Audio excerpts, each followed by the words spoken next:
women and a man whose handcuffed remains were dumped here on... Nagulat na nga lang din po kami. Kasi wala po kaming narinig na barilan. Kinaumagahan po, nakita na lang po namin yung mga bangkay. Nagsisimula na nga pong mga amoy eh. Buti na nga lang po talaga at nakita po agad ng mga pulis. Pati po nakilala po agad kung sino yung mga bangkay. Magudayo said investigators have theorized that the victims may have already been dead before their bodies were left on the roadside and then shot. He said the remains were identified with the help of social media and a member of the Bustos police. Andrea Jaime, reporting for AND News.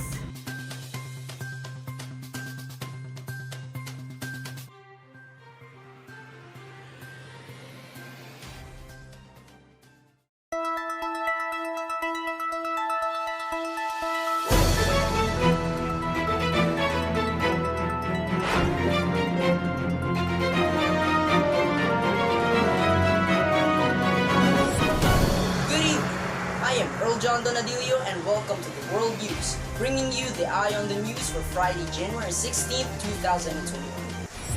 The Brooklyn Nets confirmed the arrival of James Harden on Thursday, saying the signing of the disgruntled Houston Rockets star would help the team challenge at the highest level of the NBA. Harden's move to Brooklyn, widely reported in U.S. media on Wednesday, will see the Nets offload center Jarrett Allen and Taurean Prince to Cleveland, while guard Caris LeVert and Rodion Kurucs head to Houston. Harden, named NBA Most Valuable Player in 2018, has been named an All-Star for 8 straight seasons since 2013. Harden's exit from Houston became a near certainty after he lashed out at the team in comments on Tuesday following a blowout home defeat to the Los Angeles Lakers, claiming the team was just not good enough. And that is all the time we have, folks. Again, this is Earl John Donadillo giving you the Eye on the News.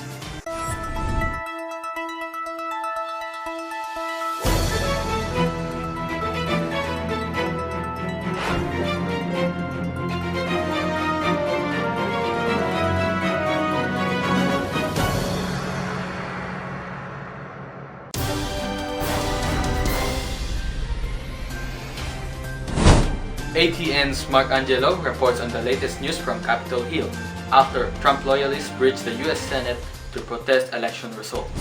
As Congress was preparing to confirm the Electoral College votes, protesters... Again, this is Mark Angelo delivering news from multiple angles. This is All Time News.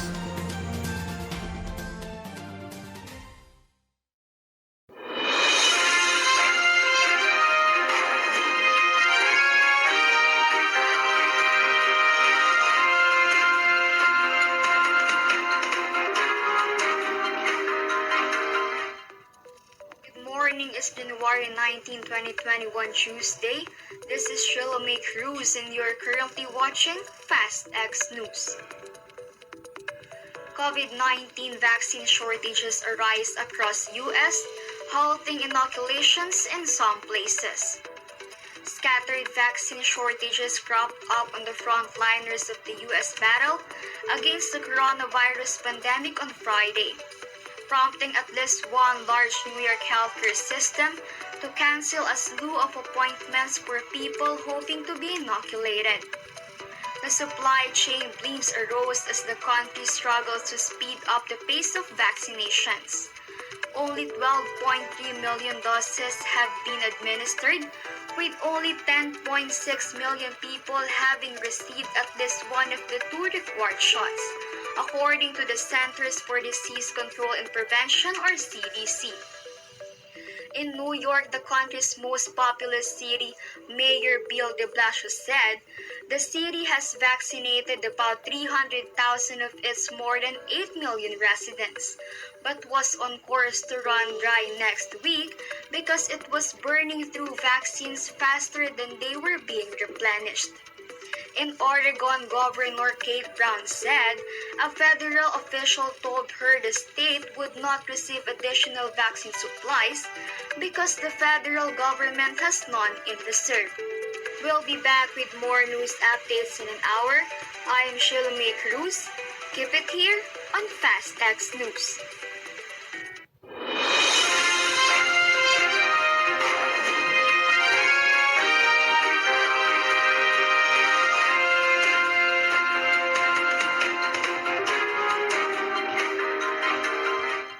thousands of...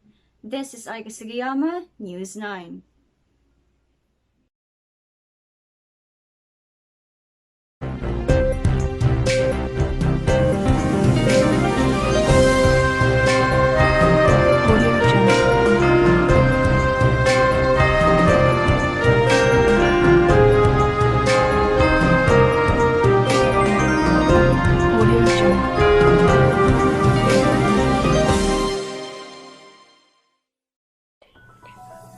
Health Undersecretary Maria Rosario Vergere cautioned against making conclusions at this time about the surge in COVID-19 cases due to Christmas and New Year gatherings in a press briefing in Malacanang Tuesday.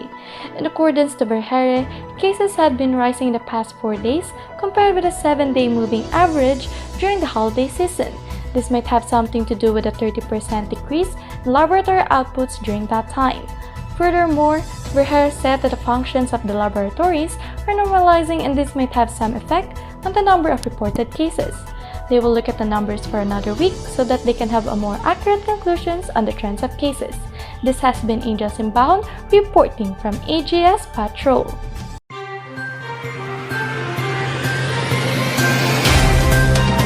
Today is January 15, 2021, Friday. Last January 14, President Rodrigo Duterte voiced out his concern over the detection of new COVID-19 variant from the United Kingdom in the country. May bagong monster na naman and I pray to God really na sana hindi ito more dangerous, more toxic than the original COVID. The President said during the weekly interagency task force for the management of emerging infectious disease meeting on Wednesday night. Duterte appealed to government authorities to find the people who had contact with the patient detected with the B.1.1.7 SARS-CoV-2 variant to control the spread of the new variant in the country. It's important to find out who are the people they talk to when they arrive here. That's very important, whoever they are, so they will be traced and found to be examined for their own good, he said. Health Secretary Francisco Duque III told the President during the meeting the victim is a 29-year-old real estate agent from the Barangay Kamuning, Quezon City. The Department of Health or DOH and the Philippine Genome Center confirmed on Wednesday night the man who returned home from Dubai last 7 yielded positive genome sequencing result of the UK COVID-19 variant. He was tested for COVID-19 and was quarantined in a hotel upon arrival, the DOH said. After testing positive for the virus a day after, he was referred to an isolation facility in Quezon City, while his samples were sent to PGC for whole genome sequencing. He also underwent an X-ray examination and was found to have pneumonia. The DOH added the patient was with his girlfriend during the trip, but she tested negative for COVID-19 upon arrival. She is currently under strict quarantine and monitoring. Contact tracing was immediately done by authorities and initially identified contacts and are now under strict home quarantine where none of them are exhibiting symptoms. Those aboard Emirates flight number EK332 are advised by the DOH to get in touch with their Barangay Health Emergency Response Team. Again, this is Kelly Garaan for News Report.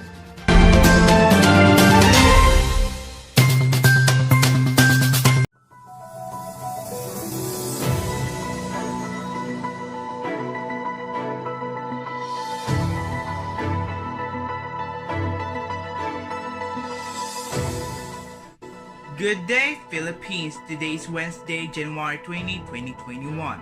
This is John Michael B.S. Palmado and you are watching JT News. Last Friday, the Department of Health encouraged Filipino devotees to stay home while celebrating the Feast of the Santo Niño, preventing the repeat of mass crowding that happened recently during the Black Nazarene Feast. Health Undersecretary Maria Rosario Vergere warned that such an event might further spread the coronavirus, as the occasion comes after the confirmation that a new and more transmissible COVID-19 variant, SARS-CoV-2, was already detected here in the Philippines. She also added a statement referring to the gathering of around 400,000 people during the Feast of the Black Nazarene on Quiapo, Manila in January 9. Sana po naman ngayon ay mapakinggan tayo ng mas lubos, no? Dahil alam po natin that this kind of events might cause an increase in the number of cases. So hindi pa ho natin nararamdaman ng epekto ng translasyon. Sana po dito po sa pistahang ito, dito po sa Santo Niño na event, ay hindi na po mangyari ang nangyari nung katulad dati. Apostolic Administrator of the Archdiocese of Manila, Bishop Roderick Pabilio, said the Santo Niño feast will be held all across the country, not just in churches of Tondo and Pandacan. He urged devotees not to gather on the two Manila parish churches as a precaution against COVID-19. Meanwhile, Berhere pointed out that they had good coordination with the Quiapo Church, Manila local government and other agencies at the previous Nazarene feast, but devotees still decided to go out despite the COVID-19 pandemic. She said that while she understands the devotees, they also have to consider what might happen. Pero sana po, dahil naiintindihan po natin yung mga paniniwala, yun pong faith at gusto po natin talagang makapag-join ng ganyan. Pero sana isipin din po natin na maaari po tayo magkasakit pag tayo ay pumunta dito sa mga mass gathering na ito. Hindi lang po tayo ang magkasakit, kung hindi magkakahawa-hawa kayo at dadami po ang sakit sa komunidad.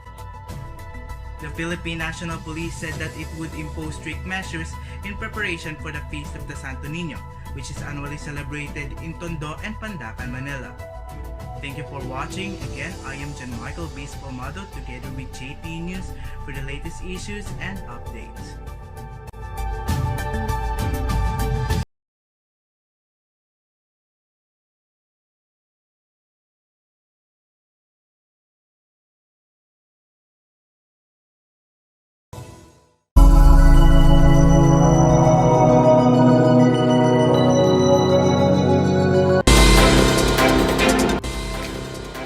It's January 17, 2021, Sunday. Good morning, this is Krishna M. Bayot and you are watching BSS News Daily Newscast. The Department of Health on Saturday pleaded with multitude who descended at Quiapo Church in its vanity for the annual feast of Black Nazarene to go into self-quarantine and close watch for any symptoms of COVID-19 to prevent super spreader event. Officials canceled the January 9 translation on Precision, which draws of hundreds of thousands of barefoot devotees who followed the image of centuries-old statue of Jesus Christ carrying cross on float being pulled by a rope for the more than 20 hours through central Manila's major streets from Rizal Park to Quiapo Church. In a statement of DOH, those who took part in the annual vanity of Black Nazarene to minimize interactions, especially with vulnerable members of household, and to conduct active self-monitoring for any talks. In lieu of procession, church authorities scheduled 15 masses starting before dawn on Saturday, but with only 400 people allowed inside the church each time. Thousands outside followed the night that were shown live on 12 large television screens around the church. By noon on Saturday, at least 400,000 devotees had been to the church and its vicinity since Friday night, according to the Manila Police Chief May Francisco. And again, thank you for watching. This is Krishna M. Bayot with BSS News and updates for the latest daily news. Good day, Philippines, and you're watching Breaking News. I am John Carlos Saraga, and for today's news, the United Kingdom's COVID variant, which is believed to be much more contagious, is now in the Philippines, as the Department of Health reported on Wednesday. The UK variant has been detected after samples from a Filipino who returned home from the United Arab Emirates on the 2nd January 7, providing positive genome sequencing results. As per the department, the said patient is a male resident from Quezon City who departed for Dubai on December 27, 2020 for business purposes, arrived in the Philippines via Emirates flight number 88332.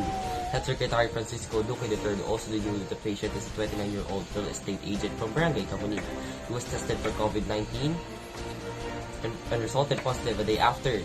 He was referred to an isolation facility in Quezon City and underwent x-ray and was found to have pneumonia. The patient is with his girlfriend on the trip but tested negative for COVID-19. She is currently under strict quarantine and monitoring.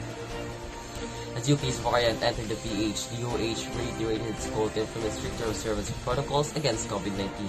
John Carlos Saraga, Breaking News.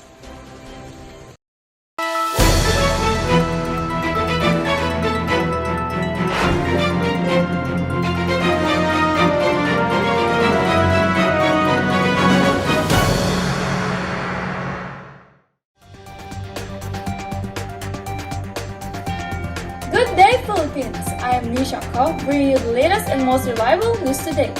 This is The Central Point. Page named second most Instagrammable place in the world, and only Japan beat the Philippines from the top spot, but second place is still a huge honor. The Philippines was hailed as the second most Instagrammable or very appealing to photograph place in the world by 2021 by a global travel website. This January 14, the list was released at travel website Big 7 Travel and described the Philippines as the home to incredible natural wonders like an underground river and tranquil rice terraces in addition to a vibrant culture and history spanning several millennia. Topping the list of 50 places was Tokyo, Japan, including Paris, France, which placed third, New York City, New York, which got fourth place, and Istanbul, Turkey is top 5. On the other hand, the Department of Tourism in a Facebook post welcomed the travel website's recognition of the Philippines and celebrates the inclusion of the Philippines in the most Instagrammable places in the world list of their own travel website Big 7 Travel for the year 2021. Again, this is Nisha Kao bringing you the latest news and update. This is The Central Point.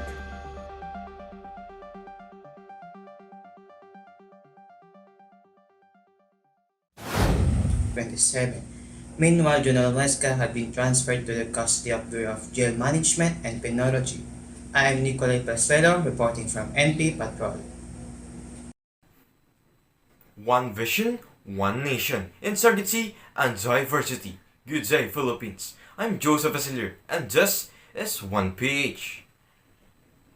The Philippines has procured a total of 17 million doses of United Kingdom-based AstraZeneca's COVID-19 vaccine to tripartite agreements involving the private sector and the local government units.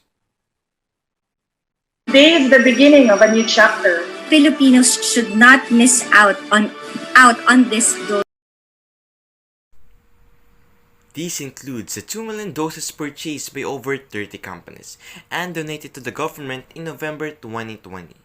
For the second batch, about 300 companies and 39 LGUs from across the country pitched in for the purchase of around 14 million doses, officials said during a ceremonial signing on Thursday. Because it is an EUA, it is only for use for containing the pandemic. We cannot commercialize the procurement of the vaccine. Kung titingnan niyo po sa lahat ng bansa, globally, no company will sell directly to the different companies. Mahirap po, magugulo po tayo. Kaya gusto po na meron pong talagang from the national figure na isa lang ang tatawagan at isa po ang magkocontrol ng mga vaccine. Are arrangements like this a sticky issue? Presidential Advisor for Entrepreneurship Joey Concepcion doesn't think so. The kind of setup makes the handling of the vaccine convenient for the business sector. Arrival to execution of the vaccines, we leave that up to, of course, AstraZeneca because this is their vaccines, and of course the national government. Next week, we will inspect all available cold chain repository. That's why we are now coordinating with the consortium so that we will make sure that all the vaccines, whether 2 to 8, negative 20 or negative 70 will be taken care of. We cannot afford wastage. Vaccine purchases by businesses and cities are so far dominated by AstraZeneca, but Malacanang's first choice for his mass vaccination program are Chinese-made vaccines, saying this can be delivered earliest. Once again, this is Joseph Vasilier, and for my final word, journalism can never be silent. A press without freedom is a lie. Be in the know, 1PH.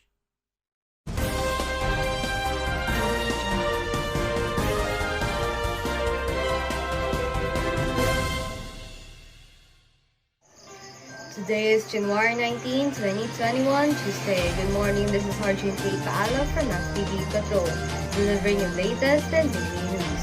COVID vaccinees refuse to be injected ward. COVID-19 vaccine beneficiaries who refuse to be injected will be removed from the priority list of recipients. Union of Local Authorities of the Philippines Chairman Quirino Governor Tequila warned Sunday. Local government units are now finalizing the priority list for COVID-19 vaccine. In an interview over GMA News, Cuba noted that the LGUs need to identify the target vaccine beneficiaries to be immunized or not. He admitted that the process of cleansing release the vaccine beneficiaries who are willing to be injected by the COVID-19 antidote is another burden for the LGUs. Cuba noted that the Department of Interior and Local Government and the Department of Health had provided them the general guidelines with regards to the COVID-19 vaccines, but the specific regulations are still being ironed out. Who identified frontliners, senior citizens, and the indigent public as among the COVID-19 priority recipients. He noted that a group of local government units will meet the National Task Force Against COVID-19 to discuss logistics concerns of the vaccination program. Thank you for watching. Again, this is FTV Patrol delivering you latest and daily news.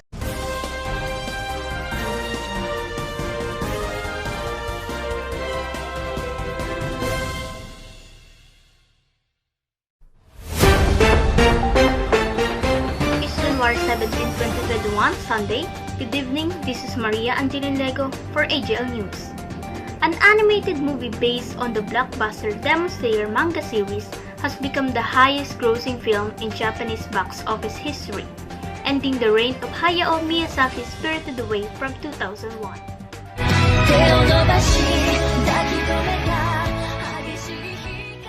The Japanese anime blockbuster has beaten the Oscar-winning classic Spirited Away to become the country's highest-grossing movie ever, a significant feat as the global entertainment industry reels from the effects of the pandemic. Directed by Haruo Sotozaki, Demon Slayer the movie Mugen Train has generated ticket sales of 32.47 billion yen since its release in October, according to the film's official Twitter account. Dub and subtitled versions are due for release in the United States and Canada early this year. やっぱストーリーがすごいいいからじゃないですかねそうだからなんだろうね家族愛だったりね鬼にも物語があったりしてねすごくいいと思うので The film became the first movie to gross 10 billion yen in Japan within 10 days of opening, and the country's second highest grossing movie ever in just 45 days, according to media reports. It surpassed American blockbuster Titanic in late November before clinching the top spot from Hayao Miyazaki's 2001 movie Spirited Away. Set during Japan's Taisho era from 1912 to 1926, Demon Slayer follows teenager Tanjiro Kamado and his friends as they fight human-eating monsters that murdered his family. It was adapted from a popular 2016 comic book series by Japanese artist Koyoharu Gotoge. The series became a pop culture phenomenon in 2019 after it was adapted in a 26-part anime series for television and made available on Netflix and other streaming services such as Tokyo MX. Japan's movie industry suffered a hit earlier last year when cinemas across the country were shuttered for several weeks to prevent the spread of COVID-19. Cinemas eventually reopened from mid-May under strict new social distancing measures, with face masks mandatory and customers spread 1 seat apart. That means cinemas had been operating at far less capacity than normal, making the triumph of Demon Slayer even more notable, with many fans queuing for hours for the opportunity to watch it. Globally, the pandemic has thrown up an unprecedented challenge to the entertainment industry, with many releases delayed, countless workers left jobless, and filmmakers envisioning what social distancing means for movie sets. That's all for today's news. This is Maria Angelin Lego for AJL News. Good evening.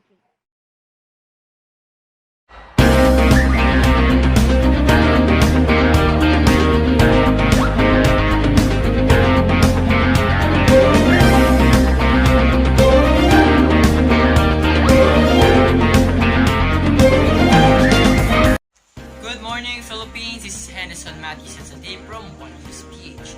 SMCI's new infrastructure project after Skyway Stage 3 opening. The San Miguel Corporation is setting up its sights of a new host of infrastructure project, including a 735 billion pesos of airport in Bulacan that will open in 2025 and new expressways. SMC President Ramon S. Ang gave a preview of its plan on the massive Skyway Stage 3 elevated toll running through Metro Manila was inaugurated on Thursday. Over 18 kilometers of long and history that spans multiple administration, the Skyway Stage 3 will link North Luzon and South Luzon Expressway, significantly reducing the travel time for motorists within key parts of Metro Manila. With the full opening of all 7 lanes Skyway Stage 3 on Thursday, Ang said that the toll road can handle 200,000 vehicles per day or half the volume of EDSA, one of the Metro Manila's busiest highways. Again, this is Henderson Matis and the team from One News PH. For more updates, go to www.onenewsph.com.